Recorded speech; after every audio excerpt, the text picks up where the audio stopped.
नमस्ते, मेरा नाम शुभम है और आप मुझे ब्रेन ऑफ बिहार पे देख रहे हैं। नए अपडेट के साथ नए वीडियो में आप सभी का स्वागत है। नया अपडेट जो 21 तारीख को सुनवाई हुई है ईडी वाले मामले में, जो सहारा के साथ चल रहा है, उसका ऑर्डर अभी अपलोड नहीं हुआ है। लेकिन 21 मई के पहले 2 सुनवाई हो चुकी है, एक 18 को और एक 20 को, उसी न्यायालय में। और सहारा ईडी का जो मामला चल रहा है उसी में दोनों आदेश की कॉपी अपलोड भी हो चुकी है। 21 वाली कॉपी जब हम वीडियो बना रहे हैं तब तक नहीं अपलोड हुई है, वो आएगी तो उसके लिए अलग से हम आप लोग को वीडियो बना के बता देंगे। लेकिन इस दोनों ऑर्डर में जो आया है वो बताने लायक है, इसीलिए वीडियो बनाया जा रहा है। पहला जो 18 तारीख में एक पिटीशन फाइल हुआ है ओपी श्रीवास्तव की तरफ से, जिसमें उनका वीकली रिपोर्ट है, जो उनका हेल्थ चेकअप होता होगा वो होगा, और साथ ही में एक पिटीशन फाइल किया गया है जिसको बोला गया है कि पब्लिक एक्सेस से उसको दूर रखना है। कुछ कॉन्फिडेंशियल पेपर या रिप्लाई या आवेदन फाइल हुआ है ओपी श्रीवास्तव के तरफ से ईडी न्यायालय, और जिसको बोला गया है कि पब्लिक एक्सेस में इसको नहीं लाया जाए। कोर्ट से ऐसा रिक्वेस्ट किया गया है। क्योंकि देखिए, ये पहली बार नहीं हो रहा है कि सहारा रिक्वेस्ट कर रही है कि हमारा पेपर पब्लिक नहीं किया जाए। इसका सील इन्वेलप में बहुत सारा चीज़ सुप्रीम कोर्ट में भी जाते रहा है। पहले पीछे भी जाके देखिएगा तो बहुत ऐसा चीज़ होता है कि हमेशा इसका कॉन्फिडेंशियल रहता है। से अडानी डील का जो मामला था उसमें भी सुप्रीम कोर्ट में एक बंद लिफाफे में बोला गया था डील में क्या क्या पैसा मिलेगा नहीं मिला दिया जाएगा।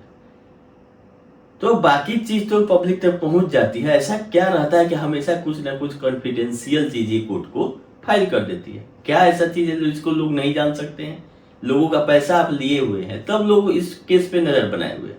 नहीं तो ईडी के साथ तो कितने लोगों का मामला चल रहा है, किसको क्या मतलब है।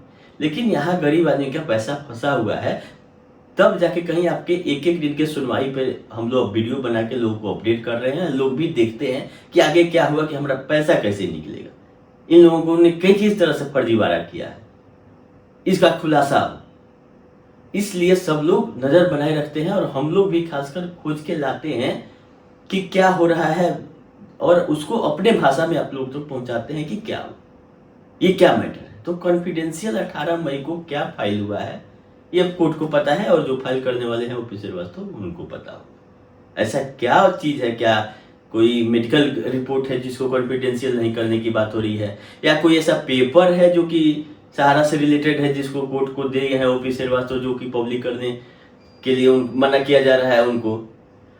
तो इसमें से कुछ भी हो सकता है, हम लोग को पता नहीं, अनुमान लगा है। लेकिन जो 20 तारीख का जो ऑर्डर है वो उससे भी ज्यादा इंपॉर्टेंट है, क्योंकि ईडी ने प्रॉपर्टी अटैच कर रखा है बहुत सारा, जो उसको मिला पेपर, और जगह उसका अटैचमेंट नहीं था।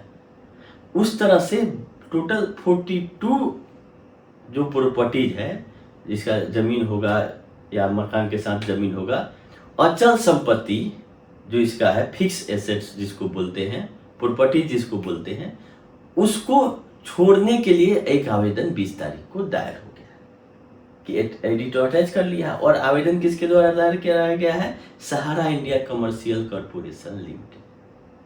तो इससे एक चीज पता चलता है कि सहारा इंडिया कमर्शियल कॉर्पोरेशन लिमिटेड के कुछ लोग होंगे जो कि वकालतनामा साइन किए होंगे, तब जाके आवेदन पड़ा है। अब सहारा इंडिया कमर्शियल में कितने लोगों का पैसा बचा हुआ है रिफंड करने के लिए, अलग बात, क्योंकि पैसा है सोसाइटियों में जमा, और संपत्ति कहाँ है, किसका रिलीज करने का बात हो रहा है? सहारा इंडिया कमर्शियल कॉर्पोरेशन। यही सब खेल। तो 42 प्रॉपर्टी जो है उसको सहारा ने बताया है कि अवैध मतलब इलीगल तरीके से ईडी ने जो अटैच कर रखा है उसको डीअटैच करे, मतलब उसको छोड़े। और उसमें क्लू का दिया है कि आप ये सुप्रीम कोर्ट का जो ऑर्डर है उसका कंप्लायंस करने के लिए आपको ये हटाना पड़ेगा। से सहारा का पैंतरा ये रहता है कि निचली अदालतों में जरूर सुप्रीम कोर्ट का कुछ लाके 10 लाइन डाल दिया जाता है कि निचली अदालतों पे प्रेशर पड़ेगा कि सुप्रीम कोर्ट का मामला है, कहीं सुप्रीम कोर्ट के आदेश की अवहेलना तो नहीं हो रही। तो इस केस में भी ईडी वाले में भी ओपी श्रीवास्तव का बेल कराने के बाद ये सहारा इंडिया कमर्शियल कॉर्पोरेशन का 42 प्रॉपर्टी छोड़ने का एक एप्लीकेशन दायर हुआ है जिसपे 20 तारीख को कोर्ट ने लेके और बोल दिया है कि इसको देख के इसका ऑब्जेक्शन ये रिप्लाई फाइल करना है ईडी को कि आपका क्या कहना है, और इसकी सुनवाई होगी 9 तारीख को अगले महीने में प्रॉपर्टी छोड़ने वाले मैटर पे। लेकिन जो कॉग्निजेंस वाला मैटर है वो उसमें 21 तारीख को सुनवाई हुआ है, ऑर्डर नहीं आया है और अगली सुनवाई है 2 जून को। तो इस तरह से लास्ट 3 दिन के अंदर 4 दिन के अंदर 3 बार सुनवाई हो चुकी है ईडी और सहारा के बीच में कोलकाता के सेशन कोर्ट में। 2 का ऑर्डर आ गया है, एक में एक बात किया गया है कि हमारा जो ये है एप्लीकेशन है इसको पब्लिक नहीं किया जाए, पब्लिक एक्सेस से दूर रखा जाए। दूसरा है कि 42 प्रॉपर्टी जो मेरा है उसको ईडी उसको रिलीज करे, ये सुप्रीम कोर्ट के ऑर्डर के कंप्लायंस में हमको करना है। तो क्या करना है नहीं करना है ये जाने। और तीसरा 21 तारीख का कॉग्निजेंस वाले मैटर पे जो 14 परपोज एक्यूज है या एक्यूज है वो नहीं आए थे, उनका क्या होगा ये 21 तारीख का ऑर्डर जब अपलोड होगा तो पता चलेगा ये होना क्या है। लेकिन इसमें इस संबंधित अगली सुनवाई होगी 2 जून को और प्रॉपर्टी से रिलेटेड 9 जून को। ये रहा पूरा ईडी और सहारा के बीच में जो मामला चल रहा है उसका अपडेट। अगले अपडेट पे आ जाते हैं माननीय सुप्रीम कोर्ट के। सुप्रीम कोर्ट में 26/5 को टेंटेटिव डेट था और अभी भी टेंटेटिव ही है, जबकि 22 तारीख की मेन लिस्टिंग आ गई और उसमें मेन लिस्टिंग में ये मामला पिनक पानी Mohanty versus union of India का PIL जिसके थ्रू पोर्टल आया था वो नहीं है, अभी तक नहीं है। लेकिन 21 तारीख को 22 तारीख को बहुत सारे एप्लीकेशन फाइल हुए हैं। अब वो कौन एडवोकेट है, प्राइवेट एडवोकेट है किसी पार्टी के या सरकार के एडवोकेट है, ये पता नहीं चल पा रहा है। 5-6 एप्लीकेशन 22 तारीख को भी फाइल है 22 मई को, क्योंकि 26 का लिस्टिंग आ चुका है। अब रहा बात की अभी भी टेंटेटिव दिखा रहा है, ये एक उम्मीद की किरण है कि अभी भी टेंटेटिव दिखा रहा है कि हटा नहीं है, या अगर नई लिस्ट होना रहता है तो हो सकता है कि 25 को हट जाए 26 को हट जाए, लेकिन अभी भी टेंटेटिव ही है। अगर मेन लिस्ट में इसको आ जाना रहता मतलब सुनवाई पक्की होती तभी, जबकि आज जो लिस्टिंग आया उसमें इसका नाम आता। एडवांस लिस्टिंग में था, हमने आप लोगों को बताया था कि एडवांस लिस्टिंग में, लेकिन इसको क्यों नहीं लिया जा रहा है, माननीय सुप्रीम कोर्ट क्यों नहीं इसमें कोई इंटरटेन कर रही है, या सरकार के तरफ से जो पोर्टल कमेटी है वो क्यों नहीं अपना नया डायरेक्शन के लिए आईए फाइल कर रही है, समझ में नहीं आ रहा।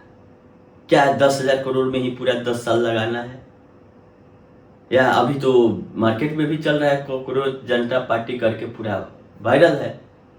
और दिक्कत ये है कि यही जो कॉकरोच वाला वर्ड आया है सुप्रीम कोर्ट से आया है कि जितने बेरोजगार हैं वो लोग सिस्टम पर हमला करने के लिए वीडियो बनाते रहते हैं, तो हम लोग भी उसमें शामिल हो सकते हैं कि अगर हम लोग सरकार को भी कटघरे में खड़ा करते हैं किसी पॉइंट पर कि सहारा का रिफंड नहीं हो रहा है, जो कि हो जाना चाहिए, पैसा भी रखा हुआ है।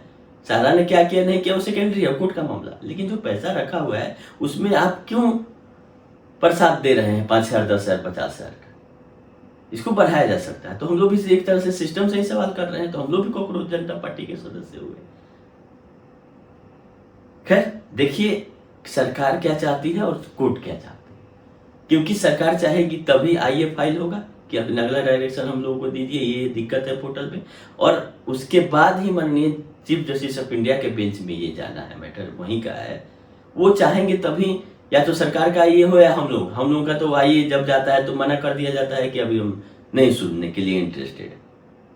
लेकिन इस बार था कि बहुत सारे पार्टी लोग फाइल किए हैं, तो किसी की आईए के पे सुनवाई होकर कुछ नया आदेश आ जाए ताकि लोगों का पोर्टल पे जो परेशानी चल रही है उसका कहीं ना कहीं से निजात हो जाए। लेकिन अभी तक होते हुए नहीं नजर आ रहा है। अब देखना बाकी है कि क्या 26 वाला का जो एडिशनल सप्लीमेंट्री लिस्टिंग होता है 25 तारीख के शाम को, क्या इस तरह से अर्जेंट में उस मैटर को 25 को डाल के 26 का सुनवाई कराया जाता है कि नहीं कराया जाता। उम्मीद अभी ना के बराबर हो गई है, क्योंकि अगर लिस्ट होना रहता तो आधी आ जाता। अगर सरकार की तरफ से मेंशनिंग नहीं कराया जाता है या सरकार की तरफ से ये नहीं फाइल किया जाता है तो उम्मीद नहीं है कि 26 को सुनवाई होगी। ये रहा सुप्रीम कोर्ट से अपडेट। उधर सहारा से भी का वही स्थिति बना हुआ है, और इलाहाबाद हाई कोर्ट में 27 मई को ये विश्व भारती वाला और सहारा के द्वारा जो फाइल किया गया है जो दिल्ली वाला मामला है उससे रिलेटेड सुनवाई 27 मई को। फिर जैसा अपडेट रहेगा, 21 तारीख वाले ईडी वाले सुनवाई का आ जाता है ऑर्डर, तो हम अगले वीडियो में आप लोगों को अपडेट कर देंगे। अभी इतना ही अपडेट था। वीडियो में बने रहने के लिए, लास्ट तक देखने के लिए आप लोगों का धन्यवाद। फिर जल्द ही नए अपडेट के साथ हम आप लोगों को नए वीडियो में मिलते हैं। धन्यवाद।